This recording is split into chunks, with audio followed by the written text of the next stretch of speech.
بسم اللہ الرحمن الرحیم۔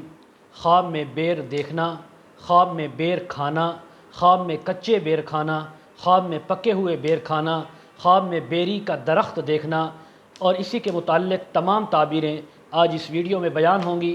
ویڈیو کو آپ نے مکمل دیکھنا ہے، ہمارے چینل کو سبسکرائب کرنا ہے۔ حضرت علامہ ابن سیرین رحمۃ اللہ علیہ فرماتے ہیں، اگر کسی نے خواب کے اندر بیر دیکھے ہیں یا بیر کھائے ہیں تو فرمایا یہ خالص حلال مال ملنے کی تعبیر ہے، ایسا مال جو شکوک و شبہات سے بالکل پاک ہوگا۔ اگر کسی انسان نے خواب کے اندر کچے بیر کھائے تو یہ اس کو تھوڑا مال ملنے کی، تھوڑا رزق ملنے کی تعبیر ہے۔ خواب کے اندر پکے بیر اور زیادہ تعداد میں دیکھے یا کھائے ہیں تو یہ بہت زیادہ مال جو خالص حلال ہوگا وہ ملنے کی تعبیر ہے۔ اسی طرح حضرت آدم علیہ السلام کے بارے میں یہ آتا ہے کہ جنت کے اندر جو ان کو میوہ عطا ہوا تھا کھانے کے لیے وہ یہی بیر تھا، کہ بیری تھی کہ جس کا وہ پھل یعنی جنت کے اندر کھایا کرتے تھے۔ تو گویا اس سے یہ بھی معلوم ہوا کہ بیری جو ہے یہ جنت کے پھلوں میں سے ایک پھل ہے۔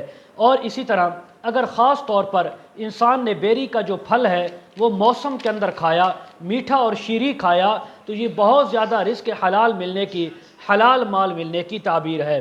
حضرت جعفر صادق رحمہ اللہ فرماتے ہیں، اگر کوئی انسان خواب کے اندر بیری کا درخت دیکھے کہ جس کے اوپر پھل ہیں تو پھر اس کو حلال مال وسیع طور پر اللہ رب العزت عطا فرمائیں گے۔ اگر بیری کا درخت دیکھا اس کے اوپر پھل نہیں ہے تو پھر ایسا مال ملے گا، حلال بھی ہو سکتا ہے لیکن اس سے یہ فائدہ نہیں اٹھا سکے گا۔ مزید حضرت جعفر صادق رحمہ اللہ فرماتے ہیں، خواب میں بیری دیکھنا، بیر کھانا، کچے یا پکے بیر، فرمایا اس کے حلال مال ہے اور روزی زیادہ ہونے کی تعبیر ہے۔ اور اگر دیکھے کہ اس کے پاس بیروں کا ڈھیر لگا ہوا ہے، بہت زیادہ بیر ہے، تو یہ بہت زیادہ مال ملنے کی تعبیر ہے جو حلال بھی ہوگا، پاک بھی ہوگا، وسیع بھی ہوگا۔ اور مزید اگر آپ اس کے متعلق تعبیریں جاننا چاہتے ہوں تو ویڈیو کے کمنٹ سیکشن میں یا ڈسکرپشن میں ہمارا واٹس ایپ نمبر دیا جاتا ہے، آپ ہمارے ساتھ کانٹیکٹ کر سکتے ہیں۔ وآخر دعوانا ان الحمد للہ رب العالمین۔